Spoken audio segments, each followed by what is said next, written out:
ہر دن ایک نیکی ایسی کریں چاہے وہ بہت چھوٹی کیوں نہ ہو.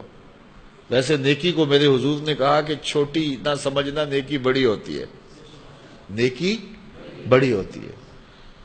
لا تحتقرن من المعروف ولو ان تلق اخاک بوجہ طلق. نیکی کو چھوٹی نہ سمجھنا اگرچہ تم کسی اپنے مومن بھائی کو خندہ پیشانی سے ملے کیوں نہیں ہو.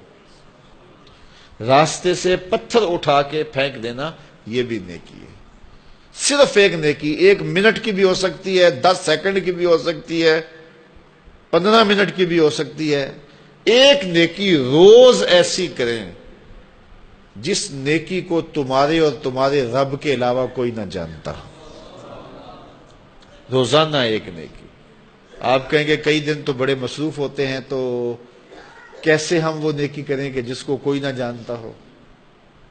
تو میاں آپ ایسا کر سکتے ہیں نا کہ کسی شخص کے لیے ظہر الغیب میں، یعنی اس کی پوشیدگی میں، اس کو بھی پتہ نہ ہو، تو اس کے لیے ہاتھ اٹھا کے دعا مانگ دیں کہ اللہ میرے فلاں بھائی پر خیر کر دے، اس کی بخشش کر دے. اور اس کو ساری زندگی بتائیں بھی نہ، چلتے چلتے رستے سے کوئی چیز ہٹا دیں جس کو کوئی نہ دیکھ رہا ہو.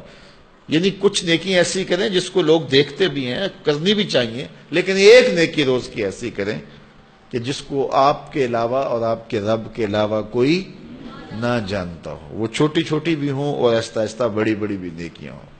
تو پھر دیکھنا کہ زندگی کتنی سرور دیتی ہے.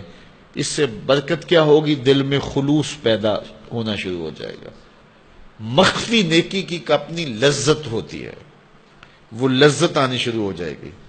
پھر آپ کہیں گے کہ آج ایک کی ہے، کل 2 کریں، پرسوں 3 کریں، پھر چھوٹی کی ہے تو بڑے لیول کی نیکی کریں. اس کا ایک اپنا لطف ہوتا ہے، اس کا اپنا سرور ہوتا ہے. مجھے امید ہے کہ آپ یہ عمل کر سکیں گے. اپنے لیے وقت ضرور نکالیں اور سونے سے قبل سارے دن کا جائزہ لیں. اور جب جائزہ لیں گے تو بڑی چیزیں آپ کو سامنے آئیں گی. فرمایا گیا نا، حاسبو قبل ان تحاسبو. قبل اس سے کہ تمہارا حساب کیا جائے تم اپنا حساب خود کیا کرو. اپنا حساب. جن لوگوں نے عمرہ کیا ہوا ہے یا حج کیا ہے ان کو میری اس بات کی زیادہ سمجھ آئے گی، باقی بھی سمجھ جائیں گے.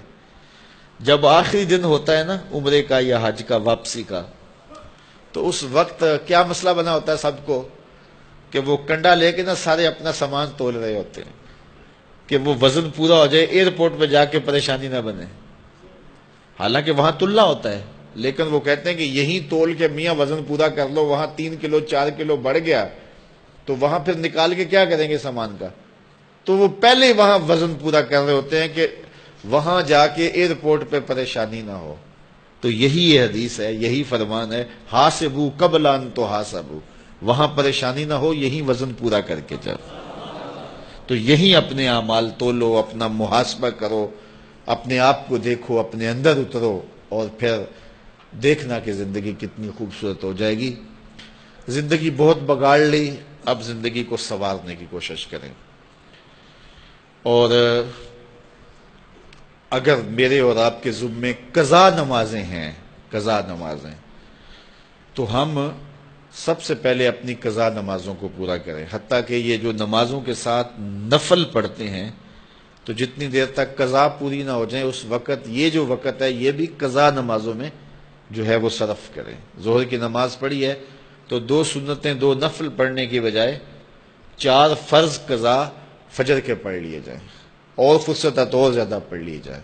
اسی طرح عصر سے پہلے، عصر کے بعد، مغرب کے پہلے، مغرب کے بعد، مختلف قضا تو کسی وقت پڑھی جا سکتی ہے، سوائے جو ہے وہ 3 اوقات کے، جب سورج طلوع ہو رہا ہو، سر پہ ہو، غروب ہو رہا ہو. عصر سے مغرب تک جو ہے وہ نفل نماز نہیں ہے، لیکن قضا اس وقت بھی پڑھی جا سکتی ہے.